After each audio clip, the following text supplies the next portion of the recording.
Buenas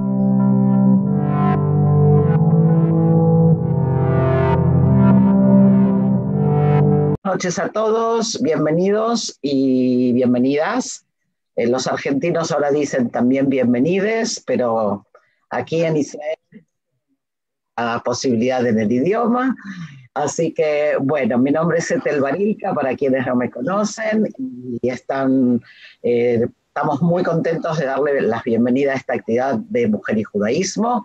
Mujer y Judaísmo, otra vez, para quienes no nos conocen, es una iniciativa que intenta brindar la posibilidad de elevar la voz de la mujer judía a partir de una mirada al conocimiento judío desde una perspectiva crítica y comprometida con las fuentes y con lo que yo llamo a veces el judaísmo raigal, por darle alguna clase de definición. Hoy tenemos el placer de tener con nosotros una vieja amiga de la casa, de hecho Malca González Bayo, que está con nosotros desde el primer día en este proyecto, y Malca nos va a hablar de un tema sumamente, puedo decir que polémico, que es la figura de Lilith, que algunos la conocen, otros seguramente van a descubrir muchas cosas en el día de hoy. Malca nació en Santiago de Compostela, en España, reside en Barcelona, es psicoanalista, miembro de la Asociación Psicoanalítica Internacional y de la Asociación Psicoanalítica de Zúrich desde 1989, licenciada en Filosofías y Letras y también en Psicología, trabaja en el ámbito de la psicoterapia, dentro de, otra vez, de la corriente psicoanalítica, y también es docente del máster de psicología en la Universidad Autónoma de Barcelona.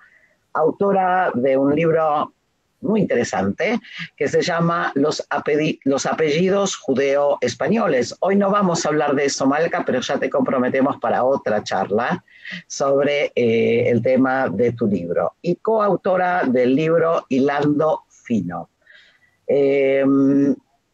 Durante muchos años trabajó y desarrolló en Barcelona una iniciativa dentro del ámbito comunitario que es Midrash y Psicología. Y de alguna manera creo que lo que vamos a escuchar esta noche también tiene que ver con eso. Entonces, le vamos a dar la palabra a Malca y repito, micrófonos cerrados, porfa. Quien quiera hacer alguna pregunta o alguna consulta, la pone en el chat, por favor, por escrito, o abierto a todos, o me lo envían a mí, o sea, lo que aparece ahí como anfitrión. Y en algún momento de la noche vamos a, cuando Malca así lo decida, vamos a hacer una interrupción para poder realizar las preguntas necesarias. ¿Ok? Así que bueno, Malca, bienvenida y muchísimas gracias por tu tiempo, por tu sabiduría y por tu disponibilidad. Gracias, Etel. Bueno, buenas noches a todos y a todas. La verdad que antes comentaba con Etel que yo todavía me despersonalizo un poco con este método. Menos mal que os veo. Hola, Ricardo, mi colega de la institución junguiana en Barcelona. Y bueno, voy viendo por ahí rostros que al menos sé que le estoy hablando a alguien, ¿no? Porque Raquel, porque la sensación es que con este medio yo la verdad que me diluyo un poco, o sea que si me veis que en algún momento navego por aquí y por allá, me voy a parar, digo, porque lo que quiero hacer sobre todo es compartir con vosotras una sesión diríamos de estudio, o sea, lo que yo voy a hacer más que armar una conferencia hecha, no es, de alguna manera, es trabajar con textos que tengo aquí, aquí tengo el Zohar, y compartir con vosotros y vosotras a dónde. Es decir, qué preguntas, qué reflexiones me hace la cuestión, me plantea, me interpela Lilith. ¿Por qué he puesto el retorno? de Lilith. Lo he puesto como título por dos cuestiones. Una es por, ya que estamos en la semana del 8 de marzo, Lilith está siendo nombrada cada vez más por las mujeres, por las feministas, ¿no? Por lo tanto, he puesto el título a modo de pregunta, dado que la metodología judía de estudio es siempre la pregunta y no dar la respuesta por adelantado. Quiero agradecer a Ethel el que hayamos podido llegar hasta aquí, a este momento. Sabemos que hay una bendición inclusive para eso, que nos has, gracias Dios mío, que nos has permitido llegar a este momento, y esto es un momento bonito el poder compartir desde este espacio. Y quiero también agradecer a las personas que me han acompañado para armar un poco esta sesión. Primero porque el tema de Lilith es un tema muy complicado, de verdad que es difícil. Es difícil. ¿Y por qué? Porque toca los aspectos de la mística judía, y para eso hay que tener sumo cuidado en cómo se maneja. Y yo recién me aventuro, desde hace años voy dando ahí mis pasos. Entonces me ha acompañado, y lo quiero decir, aunque él me decía que no es necesario, el rabino Oliverson, que me ha estado acompañando. He sido muy pesada con él, realmente muy pesada, y cada vez por qué le estoy llamando para consultarle alguna que otra fuente, ¿no? Y también el rabino Daniel Chapán, que también me ha aportado cosas y me han animado también para que pueda hablar de este tema. O sea que empezamos por ese agradecimiento a todos. Vamos a contextualizar un poco el tema del cual partimos, ¿no? Vamos a partir del tema feminista, puesto que estamos en esta semana, entonces vamos a ir desde este momento, ¿no? La pregunta con respecto a Lilith, el traer a Lilith al nombre, ¿no? Al recuerdo, a la memoria, a la situación, está presente sobre todo desde la segunda ola del feminismo. A partir de 1960-1970 hay un cambio de paradigma en el movimiento feminista, en el que se empieza a reflexionar, las mujeres empezamos a reflexionar y teorizar sobre la sexualidad, sobre el sexo, sobre los cuerpos, y ya se reconoce, es curioso porque buscando material estos días también por fuera del ámbito judío, a ver qué me encontraba. Me he encontrado con la sorpresa también de que se nombra esta segunda ola como notablemente judía. O sea, es la ola de feminismo, la segunda ola de feminismo, que fue altamente radical, fue llevada prácticamente por las mujeres judías, como Robin Morgan, Shulamit Firestone, Andrea Dworkin, que fueron líderes del movimiento hasta, por ejemplo, en 1970, ¿no? Habría que hacerse la pregunta de por qué fundamentalmente son mujeres judías.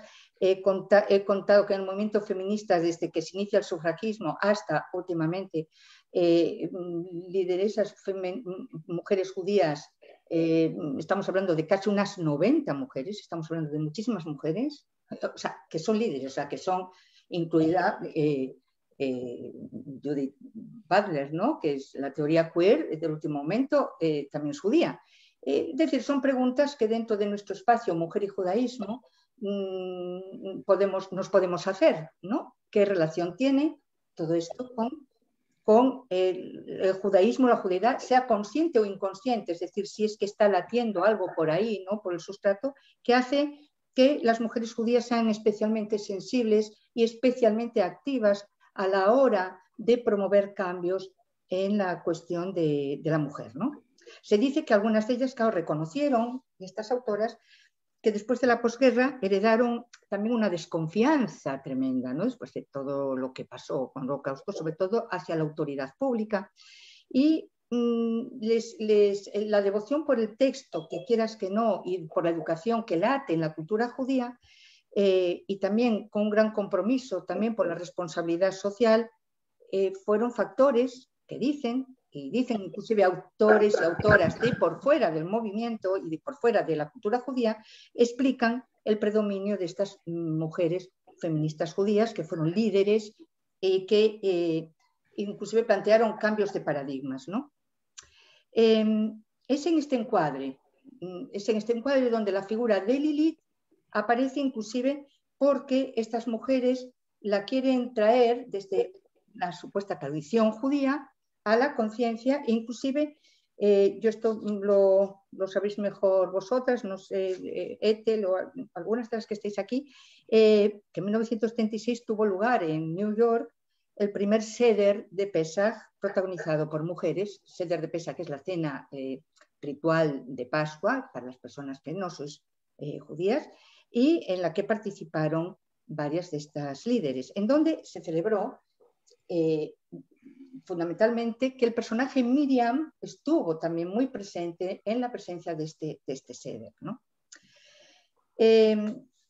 Por eso contextualizo desde ahí, desde aquí, desde este movimiento feminista netamente judío, es como aparece el nombre Lilith, diríamos, convocado ahora ya de una manera casi masiva por todas las mujeres jóvenes, mujeres mayores, o sea, Lilith como si fuera un nuevo arquetipo de la mujer. Cuando digo arquetipo, como es una palabra que a veces hay personas que la ponen en cuestión, los indianos la manejamos más, de forma más suelta, yo siempre digo, el arquetipo es, siempre comento que es archetipos, o sea, el archetipos, si lo decimos en griego, significa en realidad una hendidura. El tipos es una hendidura, es una huella en el arjé, quiere decir en el origen. Es decir, puede ser hasta inclusive la traducción herida en el origen también valdría para argetipos. Es decir, es algo que es una huella que desde el origen está marcado. En ese sentido podríamos decir, es Lilith un arquetipo, podríamos decir que después vamos a trabajar con algún texto y sí, se podría decir, si bien, iba a decir ahora, me iba a adelantar y ir por pasos. Iba a hablar, ¿cuál es el origen? O sea, ¿dónde empieza el nombre? ¿Dónde se nombra? El origen, no voy a hacer una clase de antropología ni de historia porque no es mi materia, pero sí nombrarlo. Procede de Babilonia, de Asiria, con el nombre de Lilitu, que se refería a un demonio femenino, el viento. Es lo que era.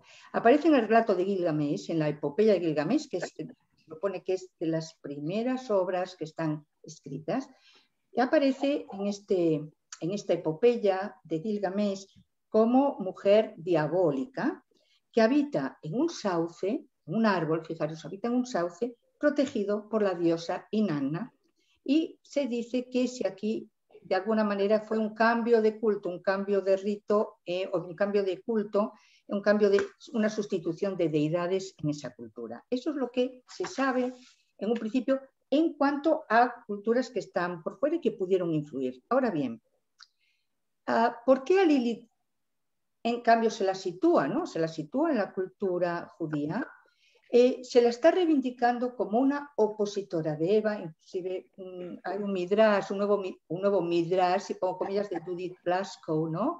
Judía, que reescribe la historia de Eva y Lilith. Es un hermoso relato el que hace, que las pone en relación, que las pone en comunicación, que las pone en diálogo. Bueno, está bien, podemos hacer nuestras propias amplificaciones, pero no estaremos hablando de la leyenda o del arquetipos de Lilith. Entonces, yo lo que quiero es que nos ciñamos a lo que hay y sobre eso ver qué conclusiones sacamos, porque si no, nos vamos a un mundo más de fantasía, que está bien, que por supuesto son experiencias que creo que las mujeres es importante que las hagamos, pero entonces tenemos que saber que no hablamos de esta Lilith, tal como está explicitada, ¿no? Hay una breve referencia en Isaías, pero es curioso que en el mundo hebreo explicitado no aparecen referencias directas. He ido preguntando, aparecen en algunos puntos, pero sí va a aparecer, sí se le nombra en el Zohar y sí se le nombra en la Cábala. Y de hecho hay un una serie de aportaciones. Aquí no sé el lugar, ni cuento con la suficiente autoridad para poder leerlo, pero en los cabalistas de Sfat, el rabino Aria Kadosh Luria, que es el que da una forma a la mística definitiva casi, él sí habla mucho de Lilith y dice cosas realmente impresionantes, pero hoy lo vamos a dejar así como, porque ya digo, no me concedo la autoridad como para poder llegar hasta ahí. Simplemente lo que sí es que voy a dejar cosas que queden nombradas para que las personas, o sea, podamos ponernos en una madurez mayor con respecto a la imagen, ¿no? En realidad, el texto principal, lo que se sabe de la leyenda de Lilith, es que Lilith fue creada junto con Adán, que fueron creados de la misma tierra. El nombre Adán viene, para los que no sabéis hebreo, viene de la palabra Adama, que quiere decir tierra, y Lilith es creada y generada en el mismo momento junto con Adán, antes de Eva. ¿Cómo sabemos esto? Pues porque los sabios ven que cuando dice Adán se ha creado a Eva, y cuando la ve y despierta y la ve a su lado, dice, ahora, esta vez, sí que es hueso de mis huesos y carne de mi carne. Y por este tema de ahora, esta vez, los sabios se preguntan, ¿cómo ahora y esta vez?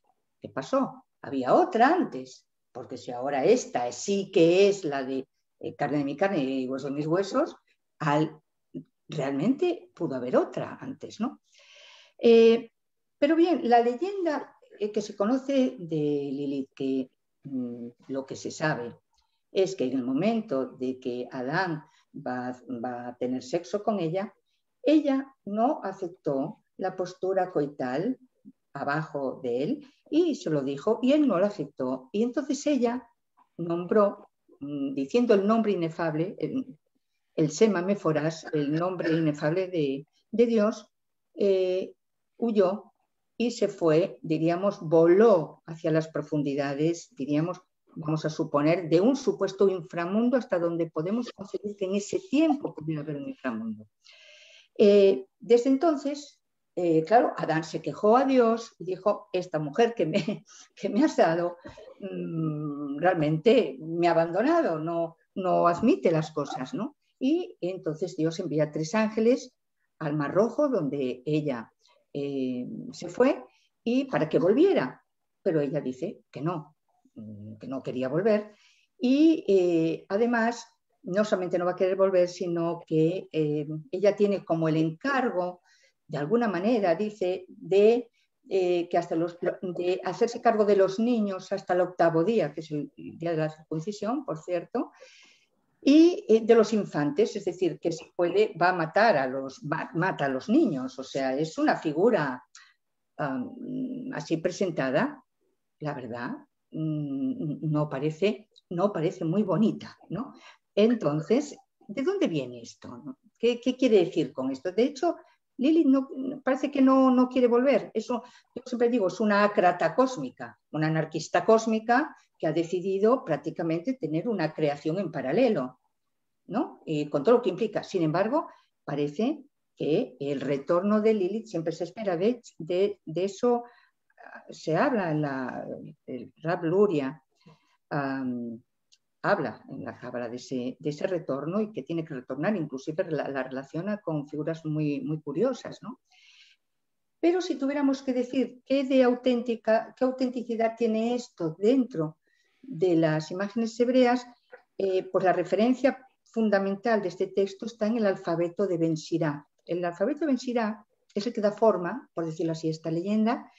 Es un documento de la época medieval escrito a la manera de un midrash en algún país musulmán, se supone, en algún país musulmán, e impreso por primera vez en Tesalónica en 1514.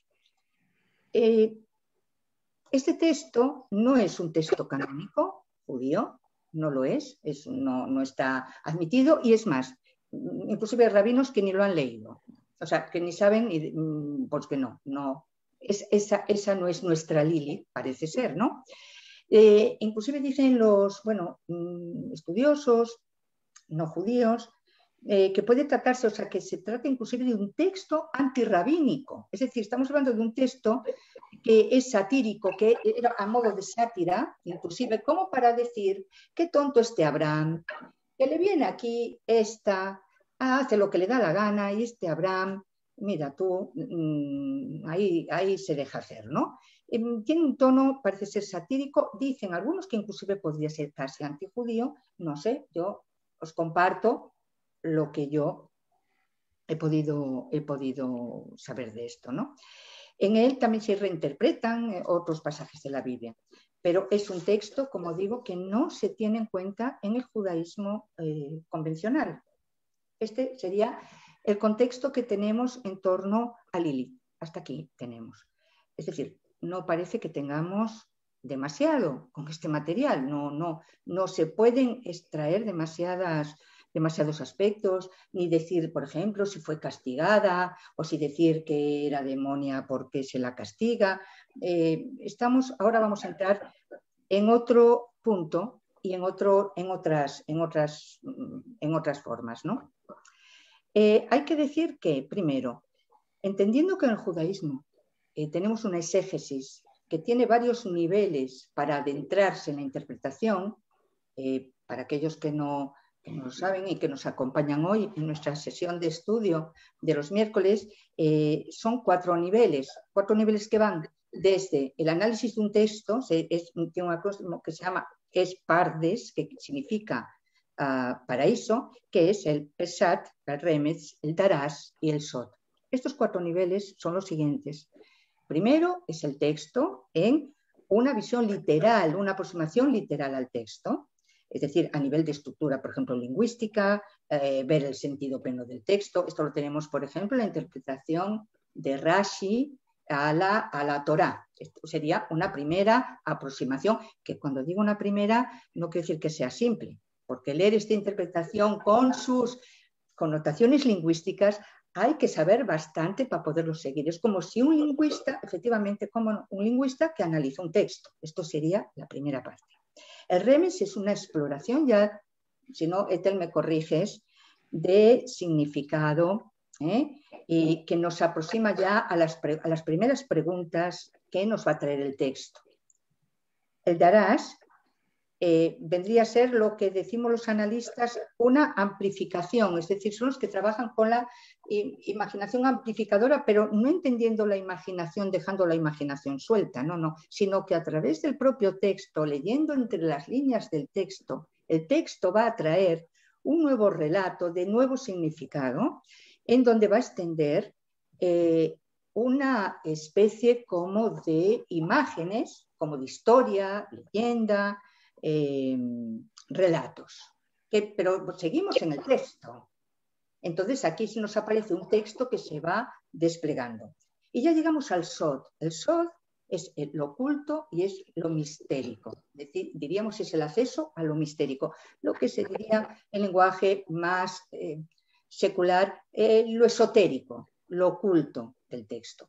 Estos 4 niveles, es decir, para poder decir algo con un mínimo sentido, y lo digo desde el punto de vista del judaísmo, se tiene que poder ahondar, saber caminar y adentrar a través de estos textos. Y tenemos que saber en qué nivel del estudio estamos trabajando. Por ejemplo, si estamos trabajando en el Pesat, si estamos trabajando en el Remes, si estamos trabajando en el Darás, si estamos trabajando con Midrash, cuando se trabaja con los Midrashim, que son una preciosidad y una maravilla, estamos trabajando con los Midrashim. Y tendremos que recurrir en el Talmud a buscar qué interpretaciones nos dan los sabios a lo largo de los siglos acerca de estos relatos.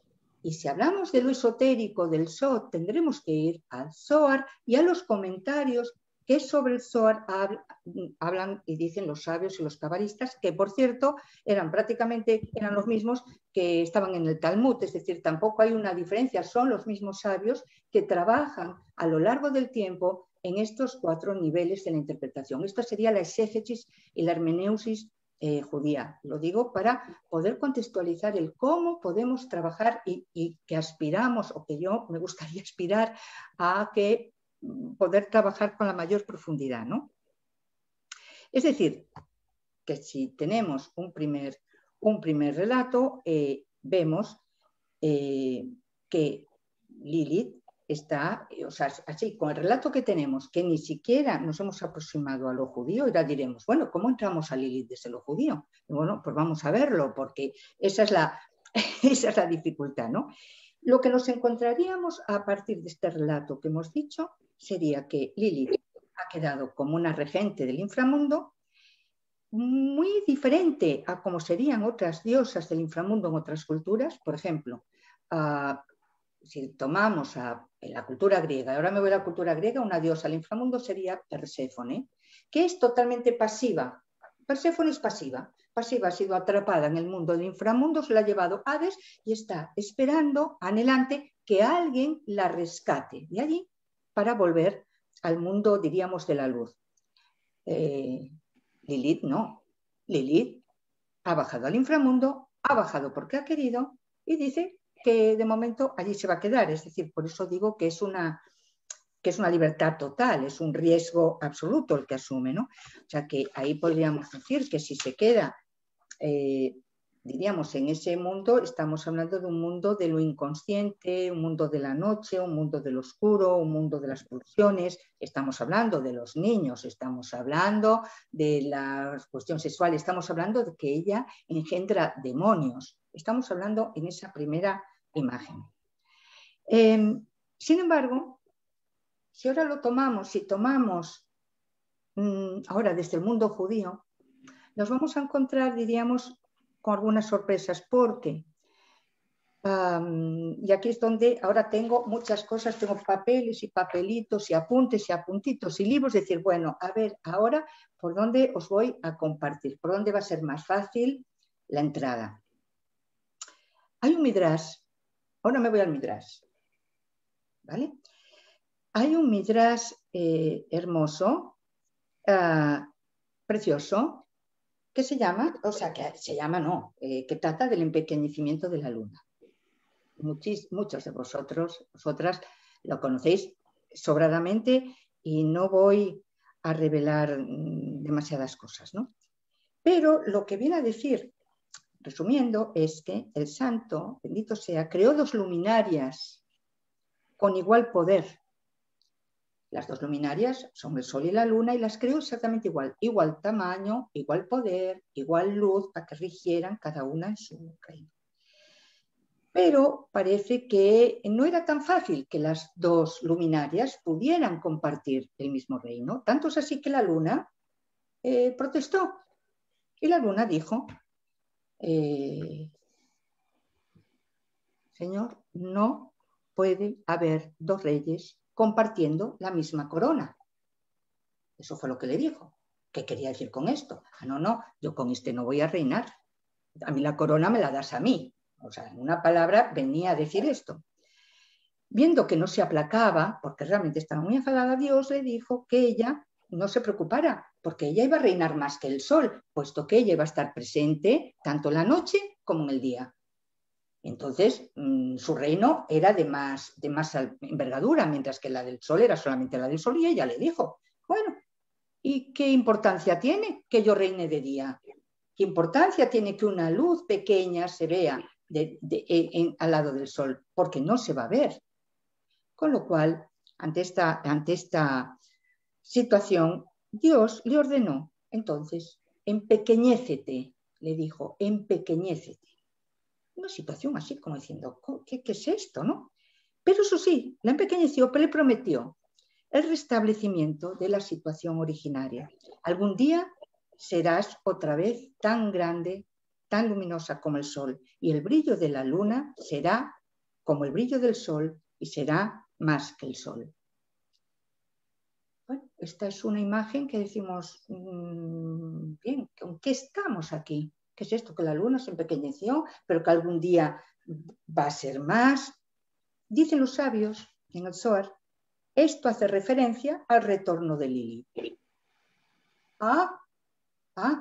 Aquí ha pasado ya, aquí ha pasado algo.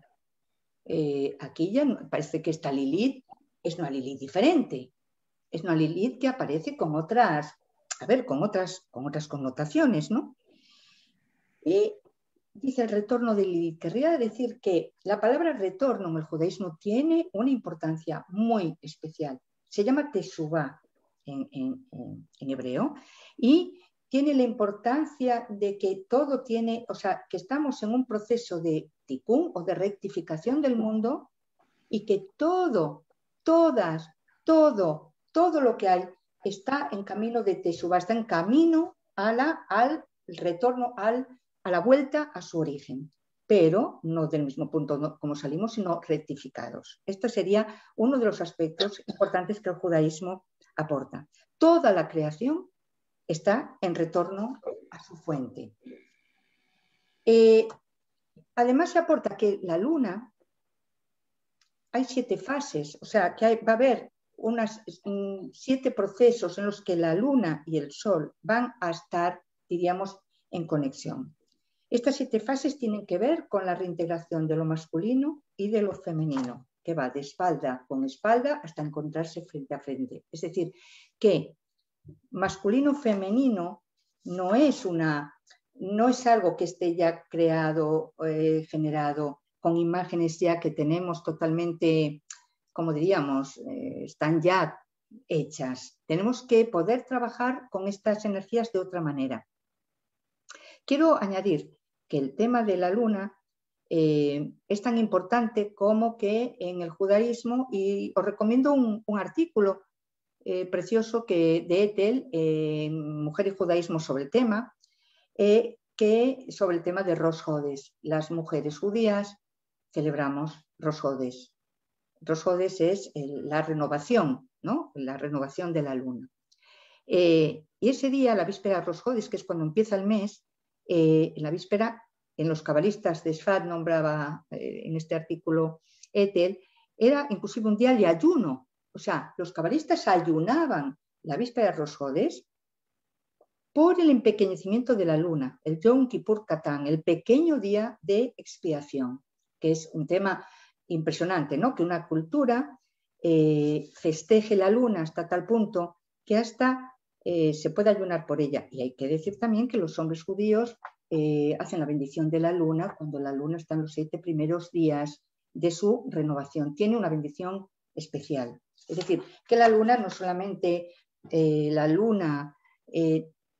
tanto con su aspecto claro como con su aspecto oscuro, es algo que está presente en nuestra vida. Ahí encontramos también a Lilith. En la mística se relaciona la luna oscura, se relaciona también con la Malhut y se relaciona también con Lilith. Es decir, sería un aspecto oculto, un aspecto, vamos a decir, sombra, que está detrás de aquello de lo que vemos. Y no es negativo en el sentido que vemos la palabra negativo. ¿Por qué? Voy a hacer un breve apunte de algo que es importante para entender este tema, ¿no? En el judaísmo. La creación y la vida dependen en la visión místico-judía de la influencia de unas realidades sobre otras. Es decir, no es una realidad aquí y otra realidad acá, y esta la veo muy clara, y esta la veo menos, y esta es mala, y esta es buena, y por lo tanto las separo. No es así.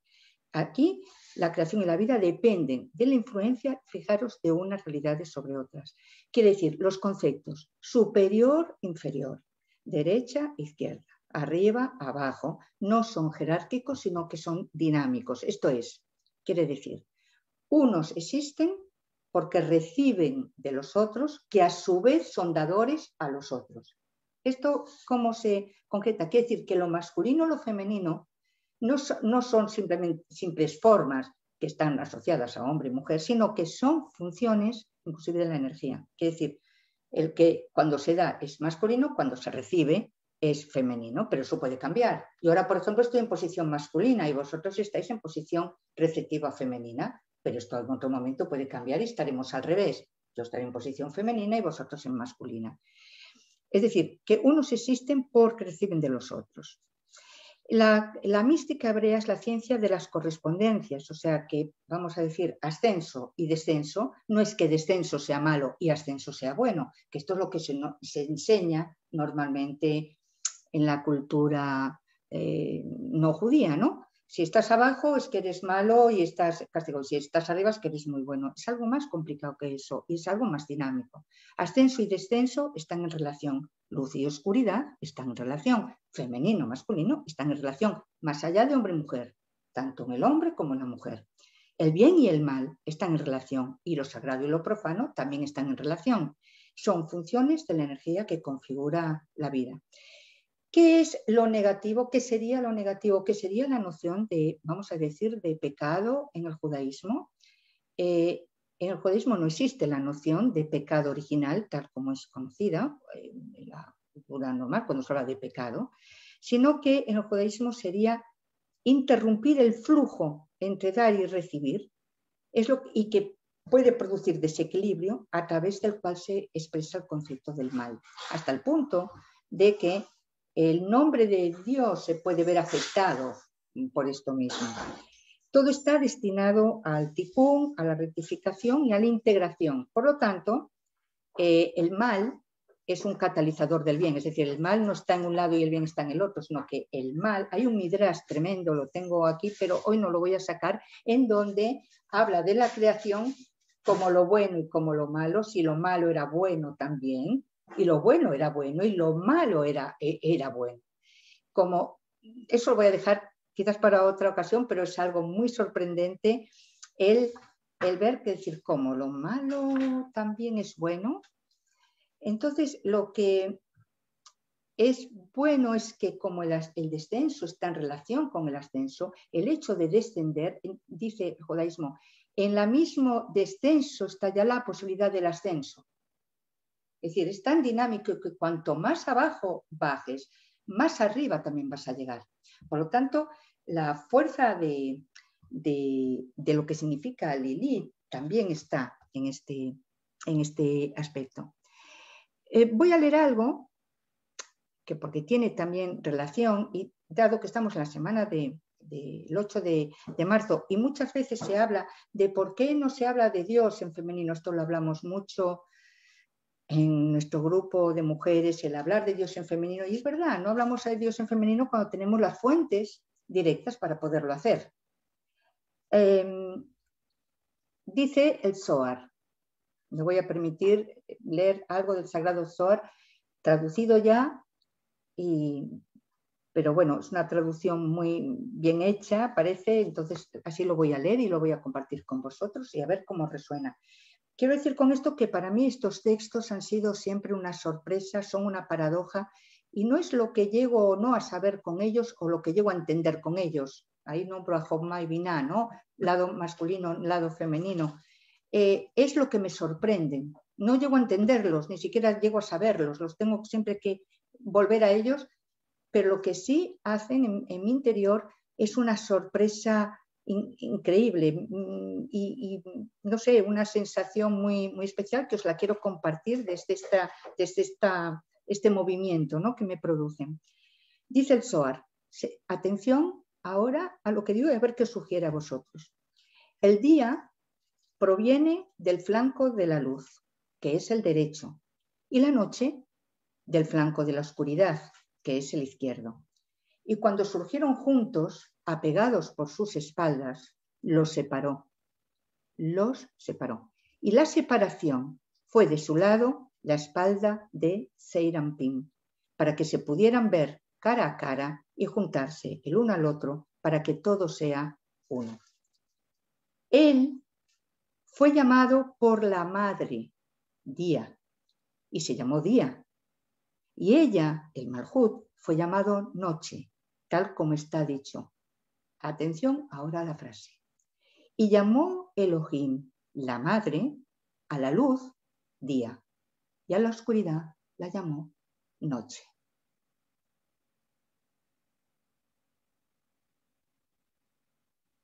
Fijaros qué texto.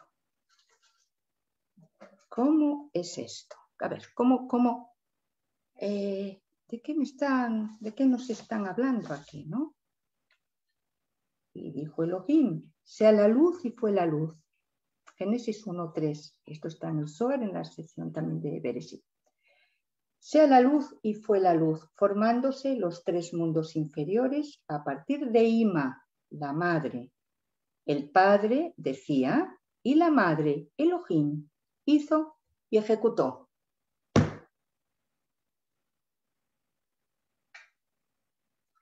No quería interrumpir, pero estoy por preguntaros, ¿qué estáis sintiendo? ¿Os pasa algo con esto? ¿Os resuena algo? Aquí tenemos, ¿no?, cómo se cuenta la creación desde 2 entidades, el padre y la madre. Yo me hago la pregunta, ¿cómo es que el Zohar nos describe y traduce el primer rostro del Dios creador, Elohim, en femenino? Para los cabalistas lo dicen, responden de una manera, y fijaros lo que nos dice. Nos lo dice el Zohar, es porque el padre es oculto y guardado, mientras que la madre es más revelada y descubierta. Con lo cual a mí el mundo en mi cabeza se me ha vuelto a poner al revés, que es lo que me suele pasar cuando me aproximo al estudio de Torah, ¿no? Me han cambiado, me han movido los esquemas. Porque ¿no es acaso esta afirmación justamente la contraria de la que se nos ha transmitido, de la que se nos transmite? ¿No es más bien que, según la cultura religiosa conocida, lo que está desvelado es el padre, mientras que la madre es la que permanece oculta? O sea, ¿qué nos quiere decir la mística judía con esta acepción? El Zohar dice textualmente: al comienzo de todo fue iluminado por Abba e Ima, que son padre y madre en hebreo, papá y mamá, padre y madre. O sea, y nos relata, lo que nos va a relatar, según la Cábala, según la mística bíblica, nos va a hablar del sentido oculto, fijaros ahora, del sentido oculto de esta relación de padre y madre que nos han creado, que han creado el mundo, de este padre y esta madre. Y nos relata sus separaciones, sus unificaciones que acontecen entre ellos. O sea, que de tal manera que el significado también de la separación de los cielos y la tierra se refieren también a esta relación. Y aún más, cuando dicen, separó la luz de la oscuridad, los cielos de la tierra, y el texto nos precisa específicamente que fue el aspecto femenino, Ima, la madre, quien provocó la separación, quien provocó la distinción y quien provocó el corte espiritual, pero para que cada uno de los aspectos, el masculino y femenino inferiores, iluminara por separado y de forma independiente, para que al final se intensificara la posterior unión. Sin duda, a ver, nos encontramos aquí con un texto directo en donde se habla de la divinidad creadora madre, ¿no? Por eso os lo quería compartir. Dentro de esa creación, por eso, cuidado, Lilith está en medio de todo esto. Lilith no está separada de esto. Lilith pertenece a esta realidad. Pertenece a esta realidad. El otro día cuando le iba preguntando al rabino Liberson, que me ha dado permiso, decía, no hace falta que me nombres para agradecer. Yo no, te agradezco porque es tener interlocutores con los cuales yo, mis devaneos, sin ser cabalista, pues bueno, quiero compartir. Y dijo algo muy hermoso, dijo, Lilith es un destello. Un destello, ¿cómo un destello? ¿Cómo podemos trabajar con textos? Es decir, un destello, fijaros qué maravilla. ¿Por qué? Porque la creación en el judaísmo no es... claro, tenemos la simplificación que tenemos en un texto que está además mal traducido y traducido desde el hebreo al griego, del griego al latín y del latín a nuestros idiomas. O sea, fijaros, claro, eso es la Biblia, es difícil acceder ahí. Pero cuando antes os hablaba de los 4 niveles de la interpretación, en ese mismo texto también se esconde esto que acabo de hablar. Y desde el idioma hebreo, aquellos que son cabalistas y han podido trabajarlo, han podido trabajar y entresacar del texto esto que os acabo de leer y que ahora os leeré también otra cosa. ¿Qué queremos decir con esto? Es decir, que la posibilidad del estudio nos va a llevar a entresacar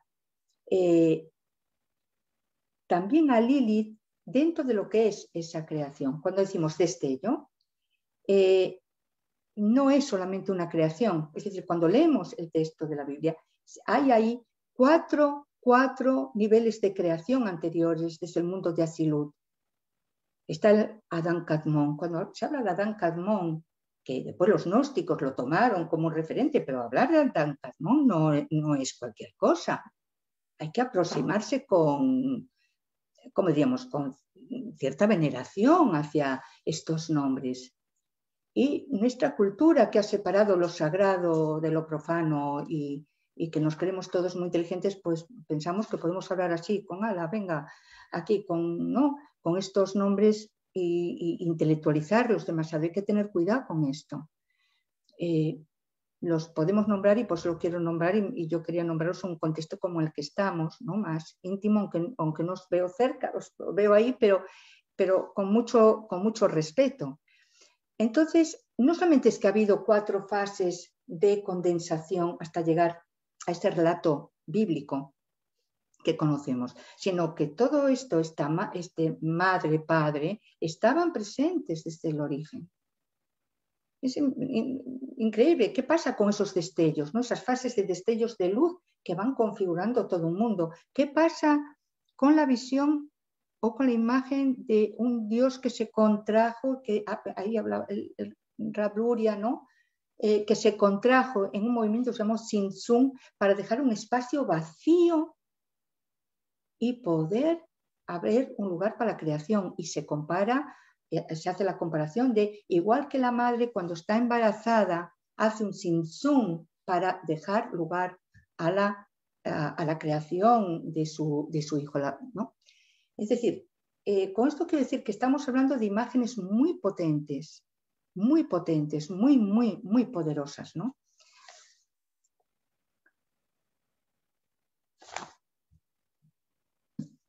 No sé cómo vamos de tiempo, Ethel. Quería leer última cosa también. ¿Vamos bien por las preguntas? Nos quedan como 10 minutos para que tú hables y después... Vale. Porque me voy, digo, para dejar tiempo. Vamos a tratar a las 1:30 de permitirle al público participar, si te parece. Sí. Mirad, aquí tengo el Zohar, o sea, no lo estoy sacando todo esto. Fijaros aquí también cómo se nombra a Lilith. A ver, un momentito. Dice, otra explicación, dice, de la letra Bab, dice, haya luminarias, estoy aquí tomando desde un párrafo, aparente, porque todo depende de ella, incluyendo a Lilith en el mundo, para determinar la ley espiritual que indica que si los hombres pecan, entonces la luz no llega al Malhut y los mundos inferiores son afectados. ¿De dónde lo aprendemos? Dice, nos hace la pregunta. O sea, el Zohar además son textos que nos devuelve preguntas, no nos da solamente respuestas, nos devuelve una pregunta. Dice, el pequeño y el grande están ahí, están allí, y esto se refiere a Job, en referencia a Lilith y a Malhut respectivamente. Dice, y sobre esto, es decir, sobre que Lilith forma parte, fijaros, Lilith forma parte de la conducción del mundo, que depende del Malhut.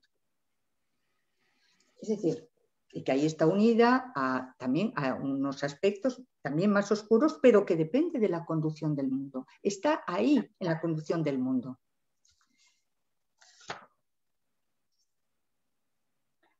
Aquí hay un texto muy bonito sobre la luna, porque Lilith también hace referencia a Laila, la noche. Ven y observa.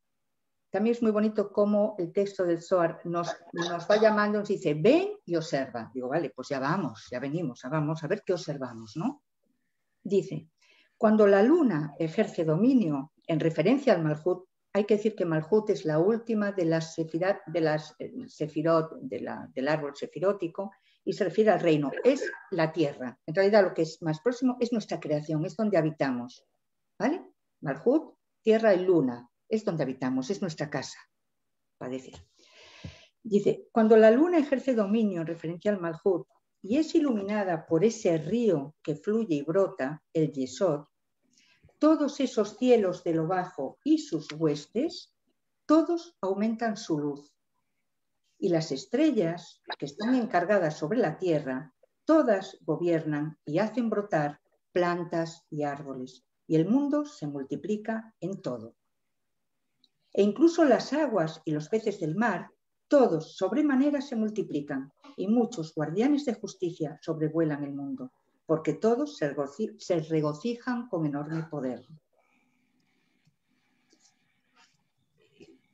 Saco textos así para que veamos qué tipo de imágenes, ¿no? se mueven, ¿no? Entonces aquí va diciendo cómo Elohim los ubica en el firmamento de los cielos. Y dice, Rabbi Ishaq dijo, está escrito, la luz de la luna, el Malhut, será como la luz del sol. ¿Os acordáis de lo que he dicho al principio del Midrash? La luz de la luna, el Malhut, es decir, nuestro reino será como la luz del sol. Y nombra al Seirampin. Seirampin es un rostro, es decir, hay unas configuraciones en la Cábala que son rostros. Dice, y la luz del sol será 7 veces más fuerte que la luz de los 7 días. Es decir, aquí se nos está hablando todo el tiempo que va a haber un tiempo futuro en el que se va a igualar, es decir, lo claro, lo oscuro, lo que está abajo, lo que está arriba, va a tener su integración. Una cosa también muy interesante, que ahora ya se nos acaba el tiempo, es cómo, diríamos, estas imágenes de la luna, de Malhut, también van asociadas a aguas. La cantidad de veces que se nombra la palabra aguas en el Zohar y dicen aguas inferiores y aguas superiores, como aguas arriba, aguas abajo, esto es increíble, ¿no? Es decir, la imagen del agua como vivificadora. Entonces hay inclusive aguas femeninas, aguas masculinas, es decir, todo está conducido desde el agua, inclusive también la Torá, ¿no? También se le pone el ejemplo del agua, también para los que tienen sed, ¿no? Bueno, no sé si lo podíamos ir cerrando aquí en esta agua y esta sed. No es fácil hablar de cómo, bueno, después cómo los cabalistas proponen el retorno de Lilith y su relación con algunas figuras de las matriarcas inclusive, es decir, que Lilith en la tradición judía no está desconectada, está puesta, diríamos, en unas funciones que son muy ocultas todavía, y que el principio del bien y del mal son mucho más dinámicos de lo que pensamos, y que el concepto de pecado es más la interrupción de un equilibrio y la interrupción no de un equilibrio, de la interrupción de una dinámica que, como he dicho antes, tiene que ver con el dar y con el recibir, con el ser masculino, con el ser femenino. Si nos atenemos a la primera imagen, que quizás Lilith interrumpió el recibir o el dar, pero claro, lo interrumpió desde algo que estaba establecido como un principio que también era inamovible, pues bueno, ahí podríamos entender algunos de los aspectos, pero recordando que ese texto, tal como es conocido, diríamos no está dentro de lo canónico hebreo, ¿vale? Esperemos que en esta semana, ¿no?, de la celebración de las mujeres podamos, ¿no?, invocar que algún día la luz de la luna va a estar equiparada al sol, tanto para los hombres como para las mujeres, pues también ellos son luna. De hecho se habla, ¿no?, que Moisés, cuando recibió Torá del Sinaí, era luna. Entonces que como lunas podamos estar todos y todas al mismo nivel de la luz, y que, bueno, y que los destellos sean lo suficientes como para poderla convocar. Nada más, aquí lo dejo. Bueno, Malca, voy a compartirte primero muchísimas gracias. Algunas reflexiones que algunos participantes han puesto en el chat, como para que si quieres retomarlas y a partir de eso ir cerrando. Y si alguien tiene alguna pregunta, es ahora el momento de escribirlas, por favor, ¿sí? Voy a... José Manuel dice así: se puede comparar, si se me permite, con el origen de la voluntad, deseo, razón. ¿De dónde viene lo que yo deseo? ¿Por qué hago lo que hago? De un punto incognoscible y oculto de Atik Yomin.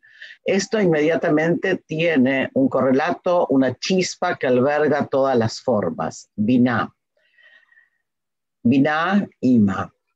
Alejandra, ahora te doy la palabra, sí, pero te leo porque son 2 o 3. Alejandra dice: me hace recordar lo que mencionas, a Verde, que te quiero verde, de García Lorca, Luna y Tierra. Ok, ok, vamos con eso y después yo también tenía algunas preguntas y si hay más, por favor, es ahora el momento de escribirlas. Sí, Malca. ¿Quieres referirte al comentario de José Manuel? No, José Manuel ya ha puesto ahí el listón altísimo, a ti, Yomín, ya ha puesto otro rostro. ¿De dónde viene, no? El deseo.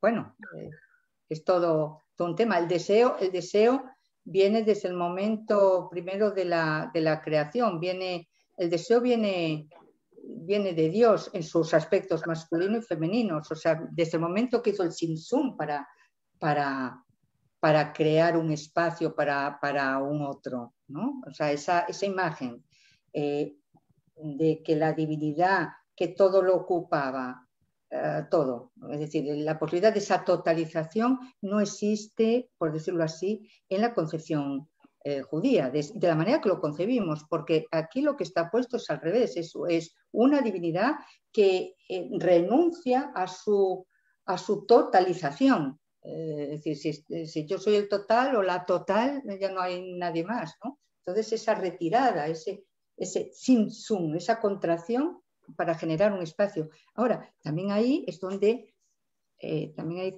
comentaristas, ¿no? La posibilidad del mal también se abrió ahí. También se abrió ahí. Es todo un tema ese, ¿no? Pero, por tanto, el deseo con su doble sentido. Malca, yo te quería preguntar, porque tú sabes, como nos conocemos bien, sabes que yo con la mística no tengo mucho que ver, pero mencionabas esto también en el título, del retorno, el retorno como teshuvá, por un lado, y me quedo pensando en el doble sentido, o sea, ¿es Lilith la que tiene que hacer teshuvá? ¿Es Lilith la que tiene que rectificar? ¿O el retorno de Lilith nos significa la rectificación del mundo? O sea, yo escucho en tus palabras algo como que en ese dinamismo del que hablas, donde las cosas no son blanco-negro, sino que son fluyentes, podríamos decir, hay como un momento en el que la lógica es que Lilith esté aquí ahora. Esa sería la rectificación de la creación, de los vínculos entre el hombre y la mujer. ¿Cómo es eso, si podés, un chiquitín? Si no es muy complicado. Estoy todavía, elaborando sobre ese tema. A ver, Lilith está en todo. O sea, Lilith también está, o sea, como está Eva y como está Adán. O sea, de hecho, lo que propone la mística es que la parte es muy holística y es muy cuántica, ¿no? Porque la parte está contenida, el todo está contenido en la parte. Es decir, que en nosotros, en cada uno de nosotros, coexiste, diríamos, podríamos decir, ese destello Lilith que nos podría conectar también con nuestras pulsiones, ¿no? Nos podría conectar con nuestro mundo oscuro, con nuestra, llámesele sombra, con nuestro inconsciente y nuestra parte Eva, Javá, que es la que quiere conocer los principios, bueno, pues del conocimiento del bien y del mal. Por eso estamos aquí también, ¿no? Estamos aquí por eso, ¿no? Es decir, no existiría la creación sin esa intencionalidad de búsqueda de la libertad. Hay un tema importante que es el tema de la libertad. En el judaísmo está atravesado todo el rato por el tema de la libertad, desde incluido también el tema de Lilith, pasando por Javá. Es decir, es que sin eso no existiría la creación. Es decir, en el momento que hubo Sinzum y que hubo ese espacio oscuro, se generó la libertad, se genera ya, por eso dice, en el descenso, el judaísmo dice, en el mismo descenso está incluido la posibilidad del ascenso. El descenso tiene su ascenso como imago, por decir así, ¿no? El deseo, o sea, tanto que está para abajo, también nos lleva arriba. Entonces, es Lilith la que tiene que rectificar. Sí, lo que tiene que rectificar es la rectificación de la creación, porque es otro de los grandes temas también que propone el judaísmo, que la creación no está terminada, está iniciada. Está iniciada, es decir, y está iniciada en un dinamismo en donde diríamos, la divinidad necesita a Adán. Adán somos todas nosotras, Adán y las hijas e hijos de la tierra, con nuestra parte Javá, que quiere decir madre de lo viviente, y con nuestra parte Lilith, que es la luna, Malhut, la luna con sus diferentes fases, tanto crecientes, luminosas, como decrecientes y oscuras. Somos nosotras, y somos nosotros y nosotras. Es decir, ¿qué hacemos con todo eso? Bueno, el judaísmo también propone ese camino también, bueno, pues de cómo hizo su propuesta, ¿no? De cómo los preceptos, sabemos, o las misbot, sirven como para alinear, ¿no?, esos mundos. Estarían al servicio, diríamos, técnicamente hablando, no hablo ahora religiosamente, sino técnicamente al servicio de esa rectificación, si tuviéramos la conciencia al nivel suficiente como para poderlo hacer bien, que no, cosa que no es tan fácil, ¿no? Pero bueno, como propuesta, es una propuesta en dinámico, ¿no? No el mandamiento de si no haces esto te vas a ir al infierno. No existe el concepto así. Tú lo sabes mejor que yo y lo puedes explicar mejor que yo. Que no es así el concepto. No es ese concepto de castigo. La libertad conlleva consigo la posibilidad del error.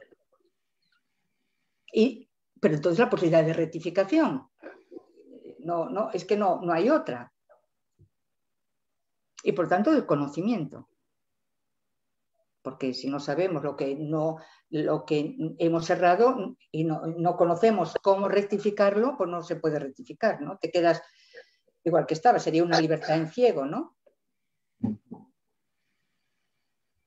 Bien, te voy a leer 2 o 3 comentarios, Malca. ¿Te animas? Sí, a ver si puedo... Venga. Venga, bueno, aparte de las felicitaciones, por supuesto, de la excelente ponencia, Ricardo comenta lo siguiente: la diferenciación clara entre opuestos iguales con la misma dignidad, empequeñecerse para completarse, oscurecerse para iluminarse, alejarse para volver en libertad, descender para ascender, una progresión lumínica y de poderes muy interesante para una posible paridad. Muchas gracias, Malca. Te leo 2 más, te doy la palabra. A ti, Ricardo. La luna, dice alguien que se llama Galaxy, o sea, que no tenemos el nombre, la luna es pasiva, refleja la luz del sol. Pasivo, activo, tal como Malca lo señala, son posiciones con las cuales todos los humanos nos armamos. Lo has planteado como porvenir, creo que está aquí, solo falta reconocerlo. Al mundo masculino esto le cuesta demasiado.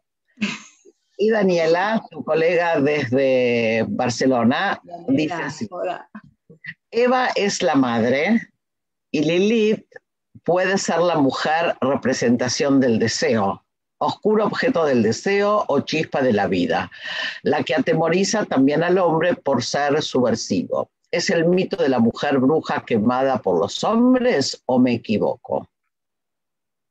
Mm.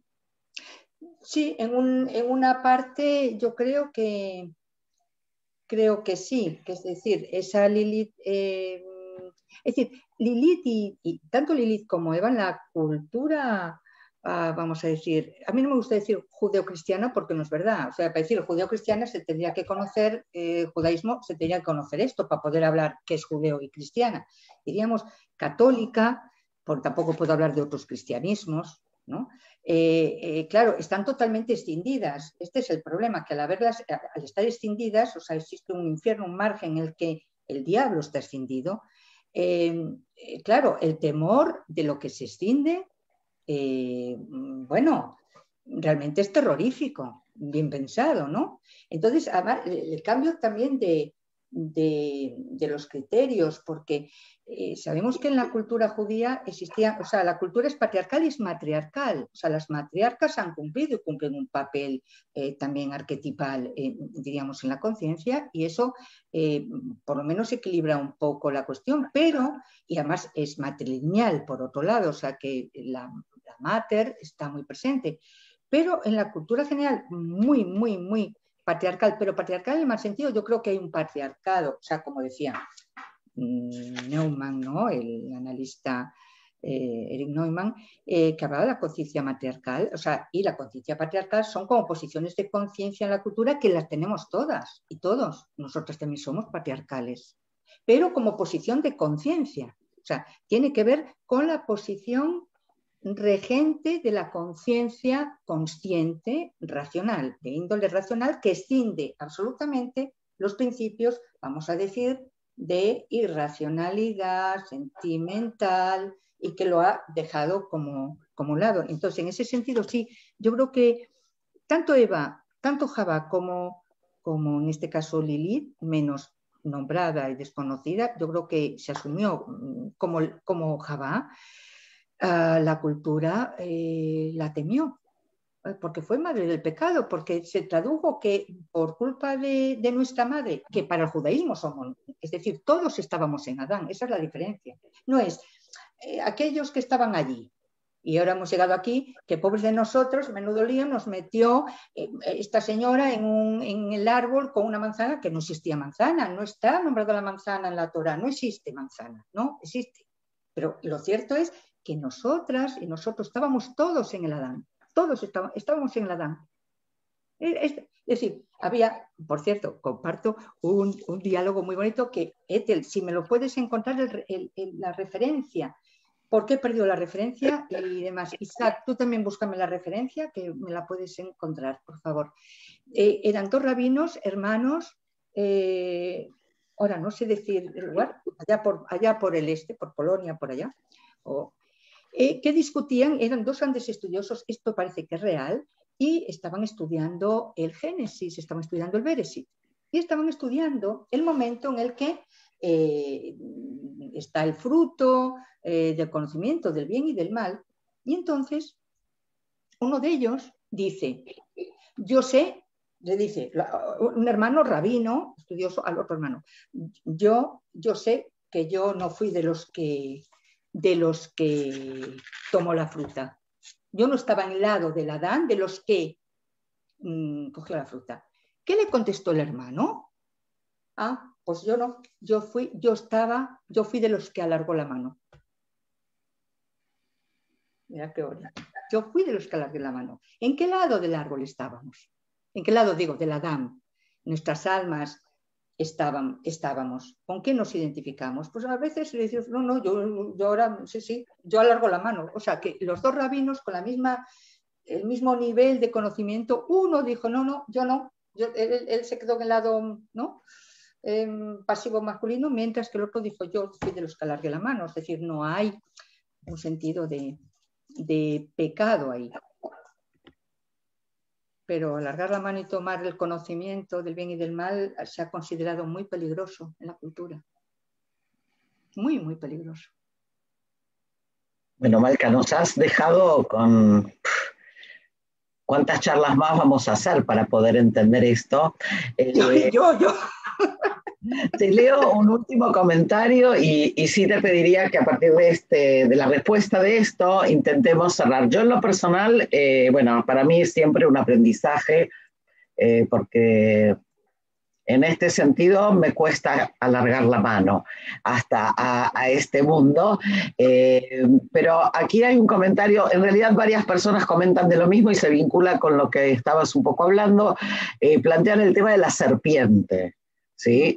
Al igual que la serpiente, cada personaje que se habla en la Torá son parte de nosotros mismos, son sistemas para trabajos internos, al final todo es uno y Dios es uno mismo y la Torá vendría a hablarnos de la Lilith, pero se refiere a todo nuestro mundo interno, por un lado. Pero también hay una pregunta